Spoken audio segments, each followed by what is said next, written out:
Assalamualaikum warahmatullahi wabarakatuh.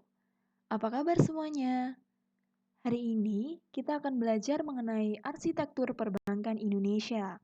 Sebelumnya, perkenalkan nama saya Lintang Wulandari dengan NIM 228032444018.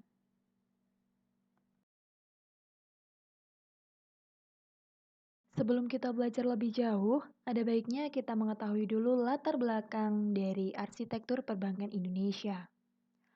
Pada tahun 2004, Bank Indonesia memperkenalkan arsitektur perbankan Indonesia atau API sebagai bagian dari upaya terus-menerus untuk merevitalisasi sektor perbankan setelah krisis tahun 1998. API diinisiasi dengan tujuan utama memperkuat dasar-dasar perbankan. Pada subbab berikut akan dijelaskan lebih mendalam mengenai API. Pengertian dan visi arsitektur perbankan Indonesia. Pengertian dari arsitektur perbankan Indonesia atau API adalah suatu kerangka dasar sistem perbankan Indonesia yang bersifat menyeluruh dan memberikan arah, bentuk, dan tatanan industri perbankan untuk rentang waktu 5-10 tahun ke depan. Jadi, dapat dikatakan bahwa API akan menjadi arah dan bentuk yang dituju oleh perbankan nasional. Sedangkan visi arsitektur perbankan Indonesia adalah menciptakan sistem perbankan yang sehat, kuat, dan efisien guna menciptakan kestabilan sistem keuangan dalam rangka membantu mendorong pertumbuhan ekonomi nasional.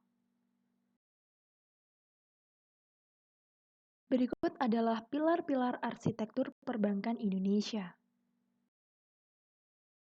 Pilar yang pertama adalah menciptakan struktur perbankan domestik yang sehat dan mampu memenuhi kebutuhan masyarakat serta mendorong pembangunan ekonomi nasional yang berkesinambungan. Pilar yang kedua adalah menciptakan sistem pengaturan dan pengawasan bank yang efektif dan mengacu pada standar internasional. Pilar yang ketiga adalah menciptakan industri perbankan yang kuat dan memiliki daya saing tinggi serta memiliki ketahanan dalam menghadapi risiko. Selanjutnya, pilar keempat adalah menciptakan good corporate governance dalam rangka memperkuat kondisi internal perbankan nasional. Lalu, pilar yang kelima adalah mewujudkan infrastruktur yang lengkap untuk mendukung terciptanya industri perbankan yang sehat.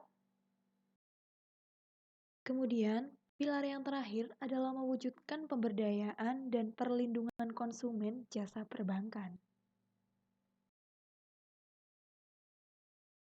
Dari 6 pilar arsitektur perbankan Indonesia, terdapat program kegiatan arsitektur perbankan Indonesia dan implementasinya. Berikut akan saya jelaskan satu persatu. Program yang pertama adalah program penguatan struktur perbankan nasional. Cara pencapaiannya adalah memperkuat permodalan bank. Yang kedua, memperkuat daya saing dan kelembagaan BPR dan BPRS. Kemudian meningkatkan akses kredit dan pembiayaan UMKM. Program yang kedua adalah program peningkatan kualitas pengaturan perbankan. Cara pencapaiannya adalah yang pertama, memformalkan proses sindikasi dalam membuat kebijakan perbankan.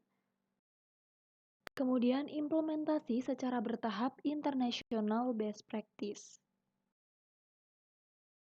Program yang ketiga adalah program peningkatan fungsi pengawasan. Cara pencapaiannya adalah dengan meningkatkan koordinasi dengan lembaga pengawasan lain, melakukan reorganisasi sektor perbankan di Indonesia, kemudian menyempurnakan infrastruktur pendukung pengawasan bank,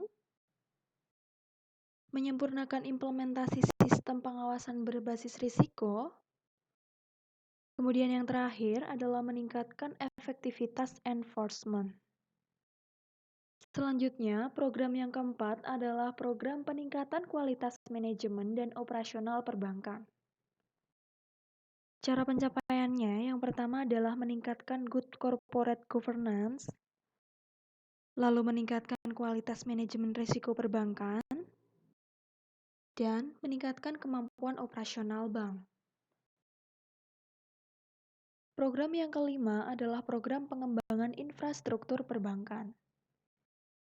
Cara pencapaiannya yang pertama adalah mengembangkan kredit bureau, yang kedua mendorong pengembangan pasar keuangan syariah, lalu yang ketiga adalah peningkatan peran lembaga fatwa syariah dan lembaga arbitrase syariah.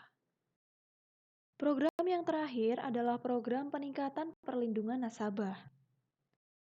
Cara pencapaiannya yang pertama menyusun standar mekanisme pengaduan nasabah, lalu membentuk lembaga mediasi independen, kemudian menyusun transparansi informasi produk, terakhir adalah mempromosikan edukasi untuk nasabah.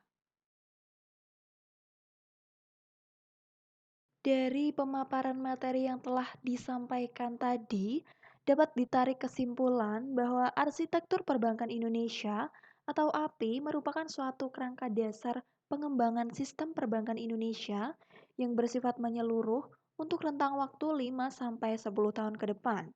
Arsitektur perbankan Indonesia atau API dapat diimplementasikan dengan melakukan beberapa tahapan, yaitu melalui program penguatan struktur perbankan nasional, peningkatan kualitas pengaturan perbankan, peningkatan fungsi pengawasan, peningkatan kualitas manajemen dan operasional perbankan, pengembangan infrastruktur perbankan, serta peningkatan perlindungan nasabah.